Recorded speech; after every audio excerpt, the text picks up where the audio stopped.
โพสต์แคสต์ที่จะแบ่งปันประสบการณ์เฮ็ดเวียกที่จะสร้างแรงบันดาลใจในการเฮ็ดเวียกของท่านในแต่ละมื้อข้าพเจ้าอนุสรณ์เมฆพิมพ์ปัจจุบันเฮ็ดเวียกเกี่ยวกับ IT ธุรกิจและระบบพัฒนาการขายอีกหนึ่งอย่างก็คือเป็นแอดมิน Facebook Page แชร์ประสบการณ์เฮ็ดเวียกซึ่งท่านผู้ฟังสามารถเข้าไปกดติดตามเพื่อที่ได้ติดตามเนื้อหาต่างๆอยู่ทาง Facebook ได้และมื้อนี้เราจะมาลงกันในหัวข้อของการเฮ็ดเวียกในตำแหน่ง IT ธุรกิจนั้นต้องมีความสามารถและทักษะอันใดแด่เนาะซึ่งก็มีทางแฟนเพจเรียกร้องมาว่าอยากให้แอดมินเฮ็ดเกี่ยวกับหัวข้อตัวนี้ซึ่งก่อนหน้านั้นแอดมินเองก็ได้เฮ็ดเป็นเนื้อหาและก็ได้โพสต์ลงใน Facebook ไปที่เรียบร้อยแล้วเนาะสำหรับทักษะและความสามารถต่างๆเกี่ยวกับตำแหน่ง IT ธุรกิจซึ่งบางคนเขาจะเอิ้นตำแหน่งนี้ว่า ERP Admin ก่อนอื่นเฮามาทำความรู้จักก่อนเนาะว่า ERP นี่แม่นหยัง ERP นี่เป็นระบบหนึ่งเนาะซึ่งภาษาย่อมาจากภาษาอังกฤษซึ่งย่อมาจากคำว่า Enterprise Resource Planning ERP เป็นระบบหรือว่าเป็นซอฟต์แวร์ที่รวบรวมเอาแผนกต่างๆอยู่ในองค์กรหรือว่าหน่วยงานต่างๆเข้ามาเฮ็ดเวียกร่วมกันอยู่ในระบบเดียวหมายความว่าทุกๆหน่วยงานหรือว่าทุกๆแผนกอยู่ในองค์กรใดหนึ่งบริษัทใดหนึ่งนั้นจะเฮ็ดเวียกร่วมกันผ่านระบบเดียวให้หลายสุดเท่าที่จะหลายได้อันนี้คือเป้าหมายของระบบ ERP เนาะก็คือการเฮ็ดเวียกร่วมระบบร่วมกันเป็นระบบเดียวและนั่นก็คือนิยามพื้นฐานเกี่ยวกับระบบ ERP หรือว่าระบบ IT ธุรกิจวันนี้เราลองมาเบิ่งทักษะและความสามารถสำหรับผู้ที่อยากเฮ็ดเวียกในตำแหน่งนี้เบิ่งแล้วว่าต้องมีทักษะและความสามารถอันใดแด่ซึ่งก่อนอื่นเบิดเลยเนาะแอดมินขอบอกเลยว่าอยู่ในตำแหน่งดังกล่าวนี้เป็นตำแหน่งที่ต้องการบุคคลที่มีความรู้เรื่องของ IT หรือว่าเรื่องของระบบและเรื่องของธุรกิจร่วมกันเนาะหมายความว่าผู้ที่จะเฮ็ดเวียกในตำแหน่งนี้นั้นต้องมีความรู้ทั้งเรื่องของธุรกิจและต้องมีความรู้ทั้งเรื่องของ IT ซึ่งรายละเอียดนั้นแอดมินจะแบ่งออกเป็น6อย่างก็คือ1ความรู้เรื่องของวิชาการ2มาจะแม่นความรู้เรื่องของการศึกษา3มาก็จะแม่นเรื่องของภาษาต่างประเทศที่ควรจะเว้าได้4มาจะแม่นเรื่องทักษะต่างๆหรือบุคลิกที่จำเป็นต้องมีในการเฮ็ดเวียกในตำแหน่งนี้5มาจะแม่นเงินเดือนที่จะได้รับในการเฮ็ดเวียกในตำแหน่งนี้ว่าเงินเดือนจะได้เท่าใด6มาก็จะแม่นโอกาสที่จะก้าวหน้าในตำแหน่งนี้ว่ามีหลายหรือน้อยส่ำใดโอเคซึ่งเรามาเริ่มจากข้อที่1กันเลยเนาะจากความรู้เรื่องของวิชาการว่าบุคคลที่สมัครในตำแหน่งนี้หรือว่าเฮ็ดเวียกในตำแหน่งIT ธุรกิจนั้นจำเป็นต้องมีความสามารถหรือว่ามีความรู้เรื่องวิชาการด้านใดแด่เนาะและอยู่ในข้อที่1ของความรู้เรื่องวิชาการก็จะแบ่งออกเป็นอีก5ข้อย่อยเกี่ยวกับความรู้ความสามารถที่ผู้ที่จะสมัครในตำแหน่ง IT ธุรกิจนี้จำเป็นต้องมีอันที่1เลยเนาะผู้ที่จะสมัครตำแหน่งนี้1มาควรมีความรู้เกี่ยวกับระบบ ERP มากได้แล้วบ่ถึงกับว่าต้องเก่งก็ได้เนาะแต่ต้องรู้ว่าระบบ ERP นั้นเป็นระบบแบบใดต้องรู้จักและเข้าใจภาพรวมของระบบ IT ธุรกิจหรือว่าระบบ ERP นี่ว่ามันเฮ็ดเวียกแบบใดมันใช้เพื่อหยังและ ERP นี่มันเป็นระบบที่เหมาะกับธุรกิจแบบใดเนาะและก็ควรต้องรู้จักต้องมีความรู้เรื่องของธุรกิจเนาะบ่ว่าจะเป็นระบบเรื่องการขายเรื่องการบัญชีเรื่องการจัดการสร้างสินค้าเรื่องของการจัดซื้อและอื่นๆเนาะที่จะเอามารวมไว้ในระบบนั้นซึ่งผู้ที่จะเฮ็ดเวียกในตำแหน่งนี้ต้องมีความรู้เพราะว่าอยู่ในระบบดังกล่าวนั้นผู้ที่จะเฮ็ดเวียกนั้นต้องได้เข้าใจหมดว่าแต่ละคนเฮ็ดเวียกแบบใด process แต่ละอันของแต่ละแผนกเฮ็ดเวียกไปแบบใดลิงก์กันแบบใดเนาะเชื่อมต่อกันแบบใดและอย่างน้อยก็ต้องรู้จักว่าระบบ ERP หรือว่าซอฟต์แวร์นี่มีซอฟต์แวร์ประเภทใดแด่คือเท่าที่แอดมินรู้มาก็จะมีหลายๆแบบเนาะทั้งมีแบบที่เป็นเสียเงินแล้วก็แบบฟรีเนาะก็มีคือกัน ERP ซึ่งก็จะมี SAP มี Microsoft Dynamics แล้วก็จะมี Odoo แล้วก็มีหลายๆค่ายเนาะที่เป็นระบบ ERP และความรู้ทางด้านวิชาการอันที่2ก็คือต้องรู้เรื่องของการนำใช้โปรแกรมบริหารข้อมูล เรียกเอิ้นว่าเป็น Database แต่ก็ต้องรู้อยู่ในระดับดีอีกด้วยเนาะอยู่ในข้อมูลเรื่องของการใช้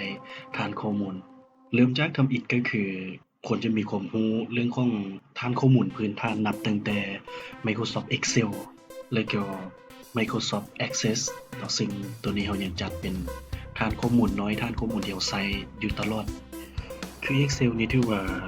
สำคัญหลายเนาะในการจัดการข้อมูลซึ่งจำเป็นเลยที่ผู้ที่จะสมัครในตำแหน่งนี้ต้องเก่งเรื่องของ Excel ต้องเก่งเนาะขอย้ำว่าต้องเก่งส่วนตัวถัดมาก็จะเป็นเรื่องของฐานข้อมูลที่เป็น SQL เนาะซึ่งตัวนี้ก็จะเป็น Microsoft SQL เพราะว่าอยู่ในบางบริษัทนั้นก็จะใช้เป็น Microsoft SQL เป็นระบบฐานข้อมูลเนาะแล้วก็จะมีถัดมาก็จะเป็นฐานข้อมูลอื่นๆ MySQL Oracle หรือว่าเป็น Postgres ซึ่งฐานข้อมูลเหล่านี้ถือว่าเป็นตัวสำคัญหลายเนาะที่เราจะต้องได้รู้จักนำใช้เพราะว่าข้อมูลเหล่านี้เราจะต้องได้ใช้ในการ manage ในการจัดการข้อมูลเพื่อดึงข้อมูลมาเป็นรีพอร์ตดึงข้อมูลมาเป็นแดชบอร์ดต่างๆซึ่งเราจะต้องได้เอาข้อมูลที่ทุกๆแผนกป้อนลงในระบบและนำมันมาเอาข้อมูลมาวิเคราะห์หรือว่าผู้บริหารหรือว่าหัวหน้าต้องการข้อมูลใดหนึ่งเขาก็จำเป็นต้องได้ดึงข้อมูลเหล่านั้นมาเป็นรายงานให้กับเจ้าซึ่งข้อมูลตัวนี้ถือว่าจำเป็นต้องมีหลายส่วนข้อมูลด้านวิชาการในข้อที่3ก็คือเป็นความสามารถในการใช้โปรแกรมมิ่งภาษาโปรแกรมมิ่งก็คือเขียนโค้ดนั่นแหละเพื่อพัฒนาหรือว่าสร้างเครื่องมือต่างๆเพราะว่าอยู่ในเวียกงานเกี่ยวกับเรื่องของ ERP นี่มันปฏิเสธบ่ได้เนาะว่าระบบที่เราใช้อยู่นั้นมันตอบโจทย์ความต้องการของคนเฮาแล้วบ่ขอตอบเลยว่าความต้องการของคนเฮามันบ่มีมือสิ้นสุดเนาะหมายว่ายิ่งคนเฮามักง่ายหลายส่ำใดก็ยิ่งต้องการเครื่องมือที่จะมาตอบสนองสิ่งนั้นให้หลายที่สุดซึ่งนั้นก็บ่แปลกเนาะฉะนั้นการที่จะเฮ็ดเวียกตำแหน่งของ IT ธุรกิจนี้ผู้ที่จะสมัครนั้นจำเป็นเลยเนาะต้องมีความสามารถในเรื่องของโปรแกรมมิ่งหรือในการเขียนโค้ดเพื่อที่จะสร้างเครื่องมือได้หนึ่งในเวลาที่แผนกอื่นหรือว่ามีการฮ้องขอให้สร้างให้ซึ่งจำเป็นเลยเนาะที่จะต้องมีความรู้เรื่องของภาษา HTML CSS Java และ PHP ในการสร้างเว็บแอปพลิเคชันหรือว่าในการสร้างเครื่องมือได้หนึ่งเพื่อตอบสนองเวียกงานและก็ภาษาอื่นเนาะยิ่งรู้หลายก็ยิ่งเป็นการดีมันจะได้ทางเลือกในการสร้างเครื่องมือนั้นหลายขึ้นเนาะฉะนั้นนี่เป็นความรู้ในข้อที่3ที่ผู้ที่จะสมัครตำแหน่งนี้ก็ต้องมีเนาะซึ่งความรู้ในด้านนี้ก็ย้ำเลยว่าควรจะมีอยู่ในระดับดีเลยต่อการที่จะสร้างเว็บแอปพลิเคชันหรือว่าสร้างซอฟต์แวร์ตัวใดตัวหนึ่งขึ้นมาก็ถือว่าต้องเก่งส่วนอยู่ในความรู้เรื่องวิชาการในข้อที่4ต้องเข้าใจเรื่องของโปรแกรมการสร้างรายงานถ้าผู้ใดที่รู้จักเรื่องของ IT ดีอยู่แล้วเนาะก็จะเข้าใจเลยว่าการเฮ็ดรายงานในบางครั้งนี้เขาจะคิดว่ากดดาวน์โหลดอยู่ในโปรแกรมหรือว่าอยู่ในซอฟต์แวร์อยู่ในระบบที่เขาจะมีให้เลยก็ถือว่าอันนั้นก็เอิ้นว่าเป็นรายงานที่เรียบร้อยแต่มันบ่จบเท่านั้นเนาะความต้องการของเจ้านายความต้องการของหัวหน้าหรือข้อมูลที่เขาเก็บมาจากหลายๆแหล่งหมายความว่าทุกแผนกป้อนข้อมูลลงในระบบทุกมื้อแล้วเวลาที่คนต้องการจะเห็นว่าแผนกนี้เฮ็ดหยังแดจากวันที่นี้วันที่นี้ข้อยต้องการรายละเอียดข้อยต้องการข้อมูลโดยมันมาลิงก์ใส่กับข้อมูลของการเงินโดยที่มันมาเชื่อมต่อกับข้อมูลของการขายอย่างต่างๆซึ่งอยู่ในความรู้ข้อที่4นี่จำเป็นหลายเนาะที่ผู้จะสมัครตำแหน่งนี้จำเป็นต้องรู้จักเครื่องมือในการเฮ็ดรีพอร์ตในการสร้างรีพอร์ตซึ่งโปรแกรมที่เขาเจ้านิยมใช้ก็คืออันที่1เลยจะเป็นโปรแกรมที่สามารถเชื่อมต่อเข้ากับ Excel ได้ซึ่งจะใช้ Excel เป็นตัวเชื่อมต่อในการดึงข้อมูลจากฐานข้อมูลมาเนาะเพราะว่าอยู่ใน Excel จะสามารถจัดการได้ง่ายบ่ว่าจะการจัดข้อมูลในรูปแบบใดในรูปแบบรายงานแบบใดเพื่อที่จะให้ผู้เบิ่งได้เข้าใจง่ายและสามารถสรุปตามความต้องการได้ซึ่งโปรแกรมที่เขานิยมใช้ก็จะเป็น Jet Report ที่1 2มาก็จะมีระบบรายงาน BI ซึ่งตัวนี้ก็จะมีมากับ Microsoft SQL เช่นเดียวกันเนาะระบบรายงาน BI เราจะขออธิบายหน่อยนึงเนาะ BI หรือว่าย่อมาจาก Business Intelligence จะเป็นระบบรายงานที่ฐานข้อมูลจะเก็บกำข้อมูลไว้อยู่ในที่เดียวและสามารถใช้ Excel หรือว่าเขาเรียกว่าเป็น Add-on เนาะเชื่อมต่อกับ BI สามารถดึงข้อมูลเข้ามาใส่ได้ซึ่งเป็นระบบเก็บกำข้อมูลใหญ่ไว้ในองค์กรและทุกคนสามารถเข้าไปใส่ได้โดยที่ มันจะสามารถใช้ผ่าน1มาจะใช้ผ่านโดยกงจาก Microsoft SQL เลยก็ได้2มาจะใช้ผ่านเชื่อมต่อ Microsoft Excel และที่3มาก็คือเป็น Crystal Report และ Report อื่นๆเนาะที่ใช้ในการเชื่อมต่อฐานข้อมูลแล้วดึงข้อมูลออกมาตกแต่งมา manage มาจัดการตามที่เราต้องการและสุดท้ายเนาะความรู้เรื่องวิชาการในข้อที่5ก็คือต้องมีความรู้เรื่องของ Network มาเกี่ยวยังกับตำแหน่งนี้เนาะเขาบอกว่าสำคัญหลายเนาะเนื่องจากว่าผู้ที่เฮ็ดเวียกในตำแหน่งนี้นั้นจำเป็นต้องได้เฮ็ดเวียกร่วมกับเซิร์ฟเวอร์เพราะว่าฐานข้อมูลหลักๆเขาจะเก็บไว้ในเซิร์ฟเวอร์ฉะนั้นเป็นไปบ่ได้เลยถ้าว่าจะบ่มีความรู้เรื่องเซิร์ฟเวอร์ก็จะบ่สามารถเข้าไปถึงข้อมูลได้ฉะนั้นความรู้ในเรื่องของ Network หรือว่าเรื่องของเซิร์ฟเวอร์นั้นต้องรู้อย่างใดอันที่1ก็คือต้องรู้ว่าเซิร์ฟเวอร์เฮ็ดเวียกแบบใดเรานับตั้งแต่การรีโมทเข้าไปใช้งานของเซิร์ฟเวอร์นับตั้งแต่การmap drive การเก็บข้อมูลต่างๆอยู่ในเซิร์ฟเวอร์การแชร์ลิงก์ข้อมูลและการแบ็กอัพข้อมูลอยู่ในเซิร์ฟเวอร์ต่างๆอันนี้ก็ถือว่าเป็นข้อมูลที่จำเป็นสำหรับตำแหน่งนี้หลายเนาะและนี่ก็คือข้อที่1เนาะความรู้ทางด้านวิชาการและก็5ข้อย่อยที่แอดมินแยกออกมาให้เบิ่งว่าความรู้ความสามารถเรื่องของด้านวิชาการนี้มีหยังแดโอเควันนี้เราจะมาเข้าหัวข้อที่2เนาะเกี่ยวกับระดับการศึกษาสำหรับผู้ที่จะสมัครตำแหน่งการที่จะเป็น IT ธุรกิจในระดับการศึกษาต้องอยู่ในระดับใดเนาะบางคนอาจจะเข้าใจผิดว่าโอ้ตำแหน่งนี้เป็นตำแหน่งที่ต้องเก่งต้องเรียนจบสูงๆมาเนาะแต่จากแอดมินวิเคราะห์แล้วเบิ่งแล้วก็คือจากประสบการณ์ตัวเองก็คือใบประกาศอยู่ในระดับชั้นสูงก็ถือว่าสามารถสมัครได้แต่ที่สำคัญแล้วแม่นเรื่องของประสบการณ์เนาะก็คือได้เว้าอยู่ในข้างต้นไปแล้วว่าประสบการณ์ควรจะรู้หยังแดความสามารถควรจะมีหยังแดส่วนใบประกาศหรือระดับการศึกษานี่จบชั้นสูงก็บ่เป็นหยังเนาะหรืออาจจะจบปริญญาตรีปริญญาโทฉะนั้นขั้นต่ำสุดในระดับการศึกษาก็จะแม่นอยู่ในชั้นสูงวันนี้เรามาต่ออยู่ในหัวข้อที่3ก็คือเป็นเรื่องของความรู้ด้านภาษาต่างประเทศการเฮ็ดเวียกอยู่ในตำแหน่ง IT ธุรกิจหรือว่าเฮ็ดเวียกเกี่ยวกับระบบ ERP นี่ความรู้ภาษาต่างประเทศนี่ถือเป็นสิ่งที่สำคัญหลายถึงแม้ว่าผู้สมัครหรือว่าผู้ที่อยากเฮ็ดเวียกในตำแหน่งนี้มีความรู้เรื่องของวิชาการครบถ้วนระดับการศึกษาจบมาโอเคอยู่ในระดับที่ยอมรับได้แต่บ่ได้ภาษาอังกฤษเลยก็ถือว่าบ่ผ่านเนาะเพราะว่าอยู่ในระดับนี้1มาจะต้องได้เฮ็ดเวียกเกี่ยวกับระบบในกรณีที่มีปัญหา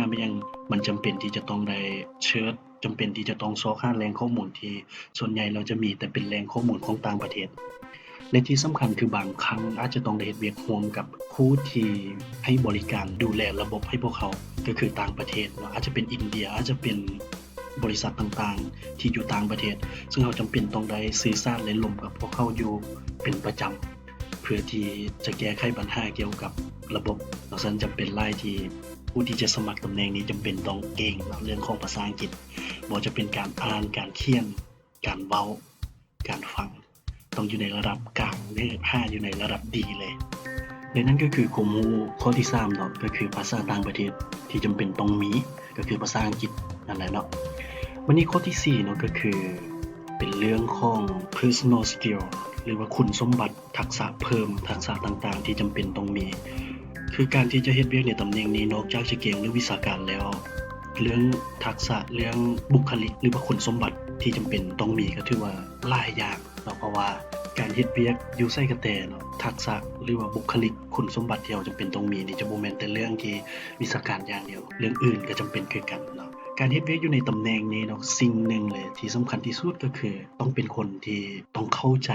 ได้ไวที่สุดเนาะและเรียนรู้ให้ไวที่สุดเพราะว่าเป็นตำแหน่งที่มีสิ่งใหม่ๆเข้ามาตลอด2มาต้องมั่นใจเนาะว่าตัวเองมักและฮักในการเฮ็ดเวียกเกี่ยวกับการตอบสนองความต้องการของคนอื่นหรือเขาเอิ้นว่าเป็นการเซอร์วิสเฮ็ดเวียกเซอร์วิสคนอื่นอันที่3มาก็คือต้องมีความอดทนและไหวพริบเนาะในการที่จะเอาชนะปัญหาต่างๆเพราะว่าปัญหาบางอย่างเขาบ่รู้จักมันมาก่อนบ่แม่นจะเจอแต่ปัญหาเก่าๆเนาะก็คือปัญหาบางปัญหานี่บ่รู้เลยว่าเกิดมาจากไส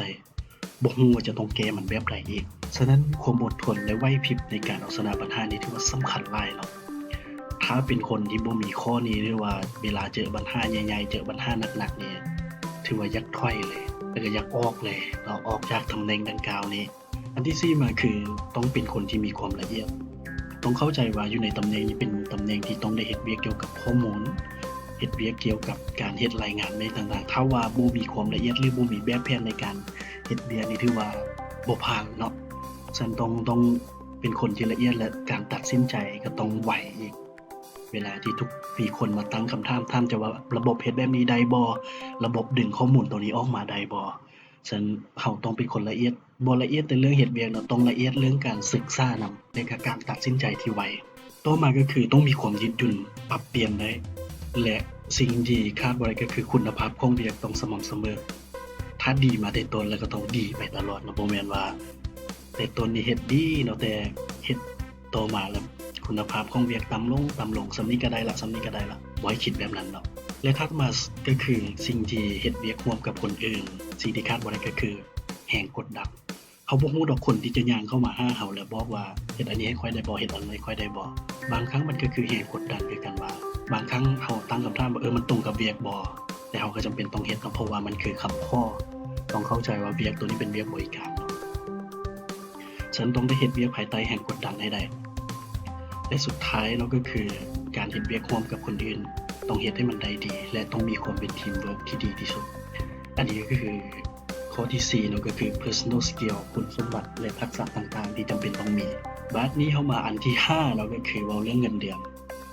เป็นหัวข้อที่หลายๆคนอาจจะรออยู่เนาะว่าที่เว้ามาบักหลายอันนี้บ่ว่าจะเป็นความสามารถเรื่องของทักษะอิหยังต่างๆเว้าซะแบบ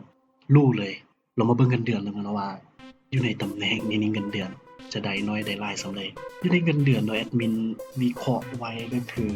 โดยเฉลี่ยเนาะข้อเว้าว่าเป็นโดยเฉลี่ยเงินเดือนอยู่ในตำแหน่งดังกล่าวนี้โดยเฉลี่ยถ้าว่าผู้ที่มีประสบการณ์อย่างน้อยมา1ปีแล้วต้องมีผู้ที่เฮ็ดเวียกในตำแหน่งนี้อย่างน้อยต้องมีประสบการณ์บ่มีประสบการณ์บ่ได้เนาะถ้ามีประสบการณ์1ปีนี้เงินเดือนอย่างต่ำนี่ต้องแม่น500-800เหรียญครับถ้าตกเป็นเงินลาวก็จะอยู่ประมาณ4ล้าน5-7 ล้านจะอยู่ประมาณนั้นอันนี้เป็นระดับประสบการณ์1ปีเนาะถ้าว่าประสบการณ์หลายขึ้นแล้ว2ปี3ปีก็จะเป็น800-5,000เหรียญก็จะอยู่ประมาณ6ล้านเนาะ5-8ล้านหรืออาจจะ10ล้านก็แล้วแต่และผู้ที่มีประสบการณ์หลายกว่า3ปี5ปีขึ้นไปก็จะอยู่ประมาณ 1,000 เหรียญเนาะก็ 5,500 เหรียญก็แล้วแต่ประสบการณ์แล้วแต่เวียกที่ได้รับเพิ่มความรับผิดชอบต่างๆอันนี้ก็คือขั้นเงินเดือนที่แอดมินวิเคราะห์โดยเฉลี่ยไว้เนาะว่าจะตกอยู่ประมาณนี้บางทีอาจจะน้อยกว่าหรือบางทีอาจจะหลายกว่าก็แล้วแต่องค์กรแล้วแต่การเขาเอิ้นว่าการเจรจาตอนสัมภาษณ์เวียกว่าเจ้าอยากได้เงินเดือนหลายน้อยส่ำใดถ้าผู้เจรจาเก่งผู้ที่มั่นใจในตัวเองก็คือจะได้เงินเดือนหลายขึ้นเนาะก็แล้วแต่อันนั้นบัดนี้ข้อสุดท้ายเนาะก็คือข้อที่6ความก้าวหน้าทางด้านอาชีพหรือว่าความก้าวหน้าในตำแหน่งนี้แอดมินบอกเลยนะว่าตำแหน่งที่ว่าเป็นตำแหน่งที่มีความสำคัญหลายในอนาคตอันไกลๆนี่3ปีอีก5ปีเพราะว่าหลายๆบริษัทเริ่มให้ความสำคัญกับข้อมูลฉะนั้นเมื่อเว้าถึงข้อมูลแล้วต้องมีระบบมารองรับในการเก็บข้อมูลผู้ที่จบมาด้านใดก็แล้วแต่ถ้าบ่มีข้อมูลเรื่อง IT อยู่ในยุคสมัยที่ว่าสอบเวียกยากหลายและตำแหน่งนี้แหละเป็นตำแหน่งที่สามารถเฮ็ดเวียกได้อยู่ในทุกๆแขนงเลยเนาะสำหรับ IT ธุรกิจเพราะว่ามันเกี่ยวข้องกันหมดเลยความก้าวหน้าอยู่ในตำแหน่งนี้แอดมินให้100 ทับ 100เลยเนาะเพราะว่าเป็นตำแหน่งที่มีความยืดหยุ่นมีความหลากหลายสามารถเฮ็ดเวียกร่วมกับทุกแผนกได้และอีกอย่างหนึ่งก็เป็นผู้ที่นำเอาเทคโนโลยีต่างๆมาเป็นเครื่องมือในการเฮ็ดเวียกให้ง่ายขึ้นความก้าวหน้านี้ถือว่าในอาชีพดีหลายอันนี้ก็ถือว่าเป็น6อย่างเนาะที่แอดมินได้สรุปให้ฟังว่าการที่จะเฮ็ดเวียกอยู่ในตำแหน่ง IT ธุรกิจหรือว่า ERP นี่ต้องมีความรู้ความสามารถอันใดเดี๋ยวแอดมินจะทบทวนคืนเบิ่งเนาะว่ามีข้อใดแดอันที่1เนาะผู้ที่จะเฮ็ดเวียกในตำแหน่งนี้ความรู้ทางด้านต้องมีความรู้เรื่องทางด้านวิชาการต้องแน่นเนาะต้องแน่นเลยส่งมาก็คือเรื่องของระดับการศึกษาอย่างน้อยก็ต้องเป็นชั้นสูงครับชั้นสูงแบบชั้นกลางนี่บ่ได้เนาะชั้นสูงปริญญาตรีหรือว่าปริญญาโทอันที่3มาก็จะเป็นเรื่องของภาษาต่างประเทศผู้ ผู้ที่จะเฮ็ดเวียกในตำแหน่งนี้ก็ต้องเก่งเนาะในเรื่องของภาษาอังกฤษการอ่านการเขียนการฟังการเว้าต้องอยู่ในระดับดีที่4มาก็คือเรื่องของทักษะคุณสมบัติต่างๆเนาะจะบ่แม่นแต่เก่งเรื่องวิชาการอย่างเดียวแต่ทักษะหรือว่า soft skill พวกนี้บ่มีเลยก็ถือว่ายากหลายในการเฮ็ดเวียกในตำแหน่งนี้อันที่5มาก็คือเรื่องของเงินเดือนเนาะแอดมินก็วิเคราะห์ให้แล้วว่าเงินเดือนในแต่ละขั้นก็แล้วแต่ประสบการณ์ของไผมันอยู่ในระดับใดและสุดท้ายก็คือเรื่องของความก้าวหน้าทางด้านอาชีพแอดมินการันตีให้เลยเนาะว่าอยู่ในความก้าวหน้าตัวนี้จะสำคัญได้ในอนาคตฉะนั้นผู้ที่จบ IT มาหรืออยากเป็น IT ธุรกิจจะต้องเช็คตัวเองเบิ่งว่าตัวเองมีครบ6ข้อนี้หรือบ่และยังมีข้อใดที่ตัวเองขาดอยู่ก็ศึกษาเนาะค้นคว้าพยายามหาความรู้ให้ตัวเองได้และถ้าว่ามีคำถามหรือมีข้อข้องใจไม่สามารถ inbox หรือสามารถคอมเมนต์ถามแอดมินได้ตลอดเนาะก็คือแอดมินพร้อมที่จะให้ความช่วยเหลือสำหรับผู้ที่ต้องการจะเฮ็ดเวียกในตำแหน่งนี้หมอนี่เนาะข้าพเจ้าอนุสรณ์เมกะพิมพ์ขอขอบใจสำหรับทุกคนที่เข้ามาฟังและก็หวังว่าโพสต์แคสต์ตัวนี้จะเป็นประโยชน์ให้ไผหลายๆคนที่ต้องการที่จะเฮ็ดเวียกในตำแหน่ง IT ธุรกิจหรือว่า ERP เนาะและสำหรับไผเนาะที่อยากรู้หรือว่าอยากฟังในหัวข้อใดก็สามารถคอมเมนต์ให้แอดมินได้เนาะเดี๋ยวแอดมินจะนำมาเฮ็ดเป็นคลิปต่อไปแล้วพบกันเนาะในคลิปต่อไป